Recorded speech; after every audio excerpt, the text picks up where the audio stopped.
Hello everyone. It's James again. And today, I want to talk about one-sided friendships. And one-sided relationships for that matter. Because it could be a friendship. It could be a romantic relationship. It could be a working relationship. Such as a co-worker or boss. The one-sided relationship is interesting. Because it usually starts off due to us. The codependency there is more in the relationship than there really is. And those that haven't done the self-work might get very angry at someone that has no clue that we are seeing or expecting so much.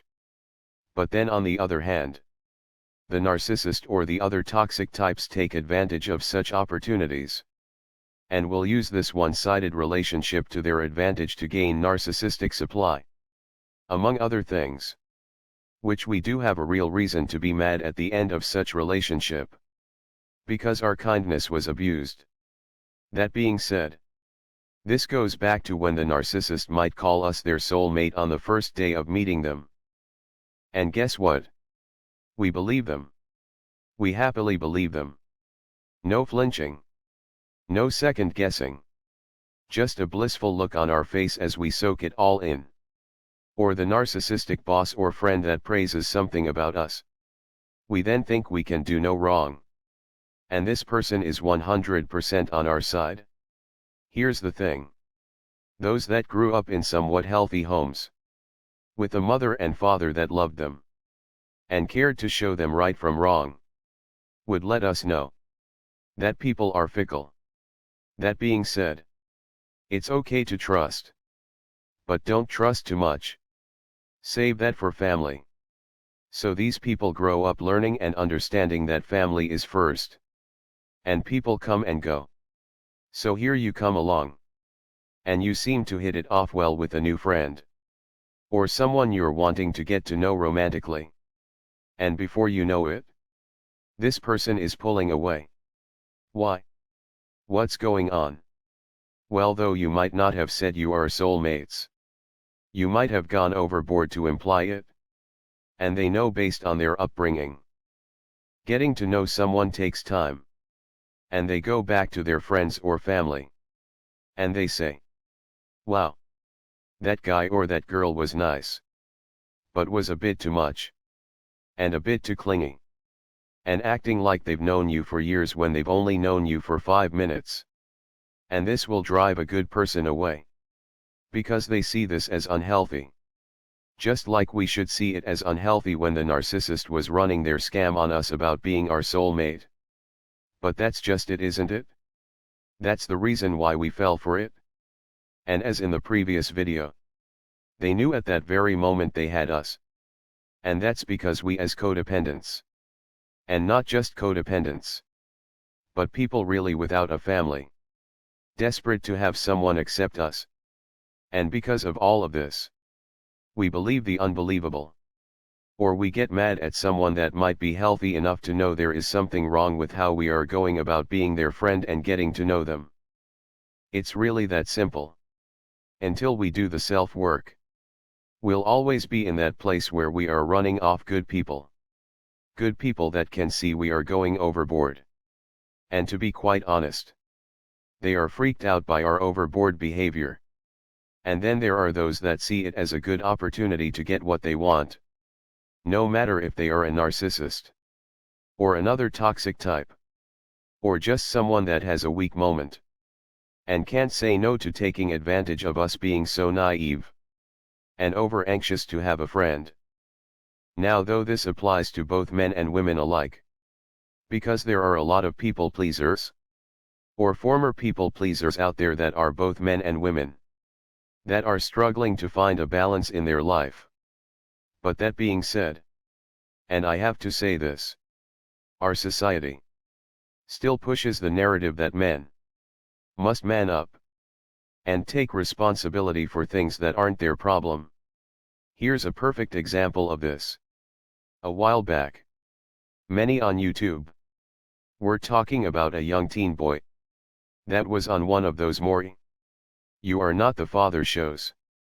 And here this young teenager was there, listening to how this girl he was with was cheating on him left and right. and how he was taking care of her child. Before you know it, the answer was red. He was not the father. And instead of his mother coming out to hug him, to tell him he's okay, and to move on, and to find someone that won't cheat on him, someone that will love him and care for him. Nope. His mother told him to man up and continue on supporting that child, and to stick it out and stay with the girl that has been cheating on him. And to that, all I can say is wow.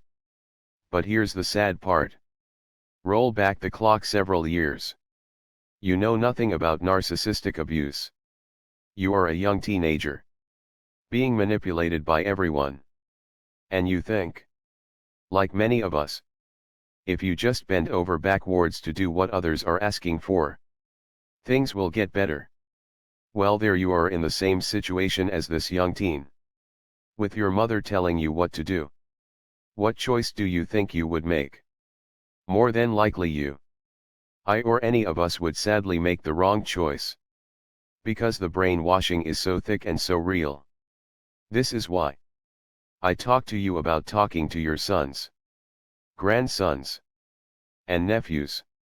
Trust me, there are lots of people pleasers that are both men and women, that scared away good healthy people, but seem to be magnets for users and narcissists. But our society is targeting your boys. And they do it through the media, as a way to mass brainwash everyone. And if a child is in a messed up home like this young teen in this example, he more than likely will be in one-sided relationships, friendships, and all of the above for the rest of his life. And more than likely, without even knowing it, push or scare off healthy people. There's no doubt this girl he was with will cheat again. She knows no matter how bad she treats him, he will just keep on trying harder and harder and harder, thinking that if he just tries harder things will work out. Maybe if he marries her she will stop cheating. Maybe if he buys that piece of jewelry she wants she will treat him right. Now let me be clear. This situation where cheating is involved can happen just as easily to a man as it can a woman. To where the people pleaser will work so hard in hopes for a change. But sadly no change ever comes. That being said, though this can happen to both sexes, this is being pushed heavy and hard for women to take advantage of such things and for men to be the people pleaser. It's on every TV show. It's in the music. It's everywhere. So that's why fixing your issues, and then helping out your sons, not just your daughters. They both need our help. Now in this instance, if this young teen would have gotten angry, a righteous anger, it might have served him well. But what he was missing is guidance. Someone to say, "Son, you are right to be upset. She was wrong. And isn't the type of person I want for you to be with. You deserve better than that. Let's go home. Focus on your studies and your life enjoyment. And through it all we'll figure out together what went wrong. And we'll fix things. So next time you will get away from such a person sooner rather than later." But the sad fact is, this young teen didn't have good guidance. Instead he has someone leading him into the fire. But in most of our situations this is the truth. And when we do seem to meet someone nice, our wheels are spinning in our mind all about this person, when they aren't thinking that way about us at all. Why? Because we never had any guidance.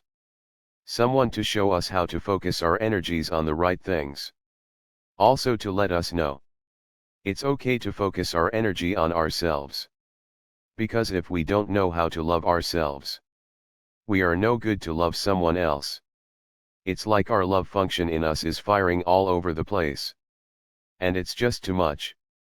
So when the narcissist is holding our hand, like I mentioned in the previous video, and they say how much they think about us, and how they dream of us night and day, and how we are meant to be, and how we are soulmates, we believe it. And we believe it because honestly we've felt like this before with someone else that we didn't even know properly. And we got mad because they oddly enough distanced themselves from us.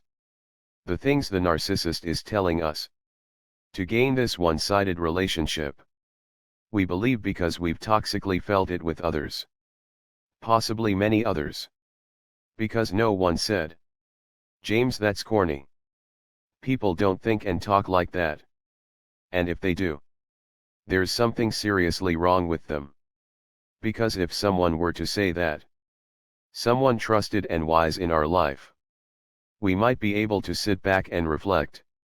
Oh, I see now why this person pulled away. And I was upset for nothing. When they just thought I was a nut job. But in this other situation, we think, this horrible person took advantage of me knowing full well they cared nothing for me at all.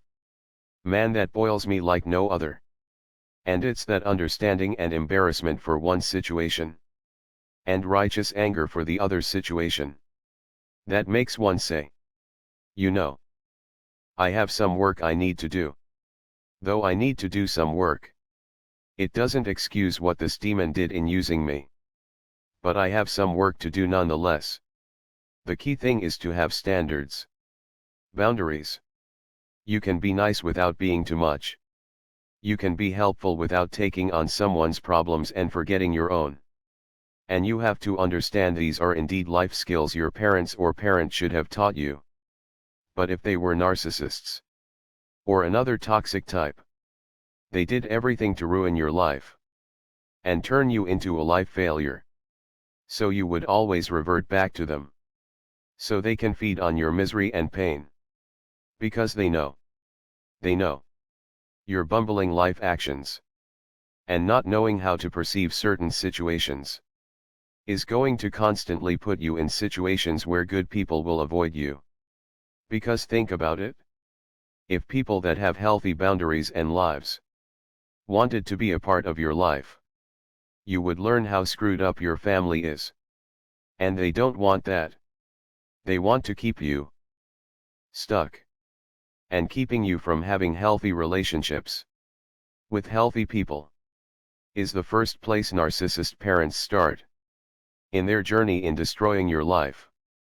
And they know if you're always in the dark, you're going to be prime meat for one vampire after the next. They can enable and help suck the lifeblood from you.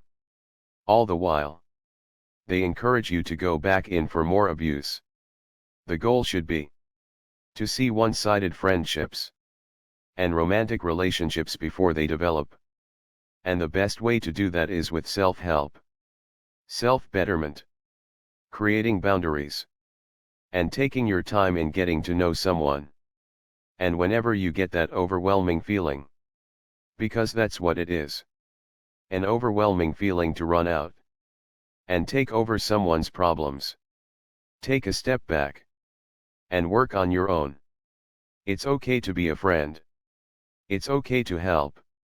But remember, friendships are and should be a two-way street. And this two-way street develops over a long period of time. That's all I have for now. Don't forget to like, subscribe, and share. The more we do this with videos we enjoy, we are sending a message to YouTube that the video you just watched is worthy to be recommended to others. People are waking up, and learning and knowing this type of information is important. And don't forget to click the bell to be notified each and every time I upload a new video. With that being said, blessings to everyone. And until next time, bye for now. And be good to yourself.